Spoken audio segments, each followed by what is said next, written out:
Aujourd'hui, une vidéo un peu spéciale, on va parler d'un sujet original, le coronavirus. Non, plus sérieusement, hier on avait parlé du dépistage, on avait fait un petit peu de biologie, on avait un petit peu parlé des processus biologiques du virus. Aujourd'hui, on va rester sur le même thème, la biologie, pour parler des médicaments, en fait des voies thérapeutiques qui vont nous amener à peut-être réussir à trouver un médicament pour vaincre le virus. Tout cela, on le doit à une recherche, un état de l'art en fait, sur la manière de fonctionner du virus et sur les zones sur lesquelles va travailler les médicaments qui pourraient être efficaces contre le virus. Tout se trouve sur ce schéma qu'on va détailler ensemble.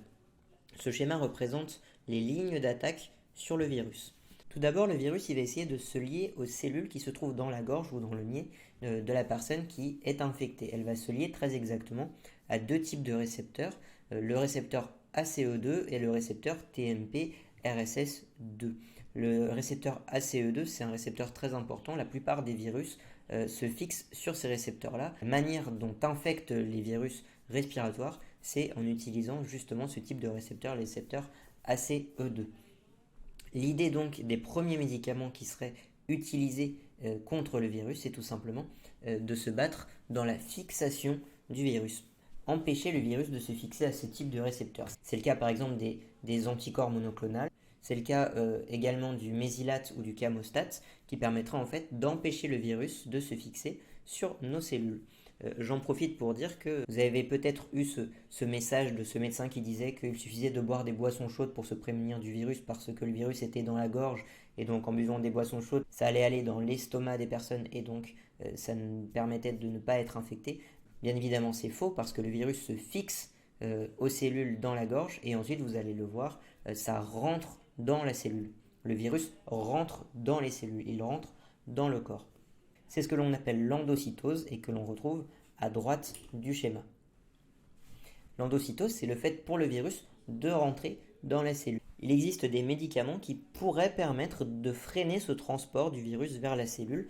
C'est le cas par exemple de la chloroquine et de l'hydroxychloroquine.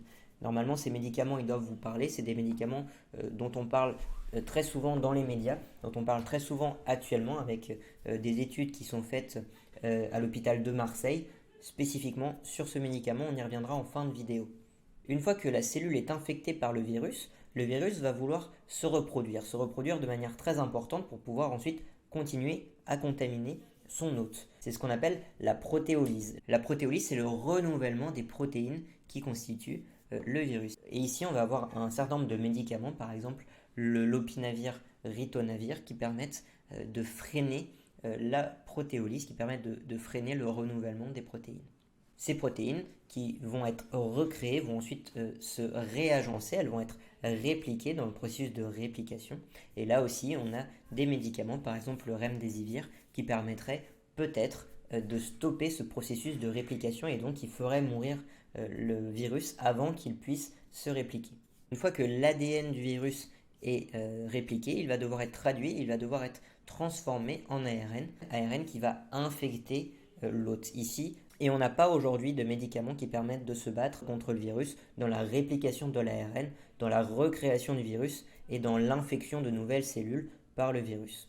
Ce qu'il faut retenir, c'est que le virus, il n'infecte pas immédiatement son hôte. Il y a énormément d'étapes nécessaires pour que le virus passe d'un virus qui arrive dans la gorge de la personne à un virus qui va contaminer l'ensemble du corps de la personne. Et dans toutes ces étapes, on va avoir des médicaments qui pourraient être efficaces pour stopper l'infection du virus.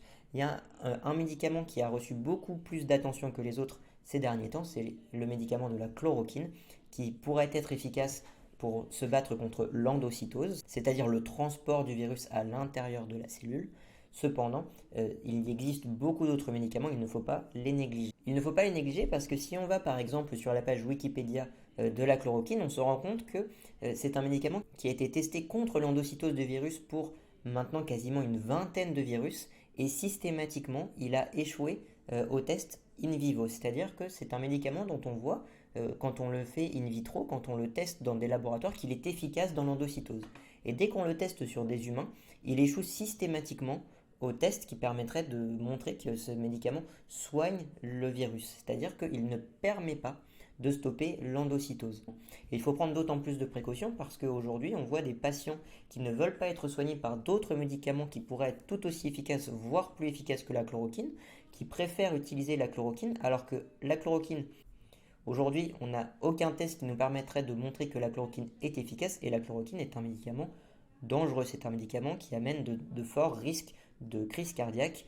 Le coronavirus, je ferai une vidéo d'ici quelques jours, a un taux de mortalité compris entre 0,1 et 0,30%, c'est-à-dire un risque très faible. Et donc on a aujourd'hui des patients qui ont très peu de chances de mourir du coronavirus, qui vont prendre de la chloroquine pour s'en soigner, et qui en fait vont avoir beaucoup de chances de mourir d'une crise cardiaque à cause de la chloroquine.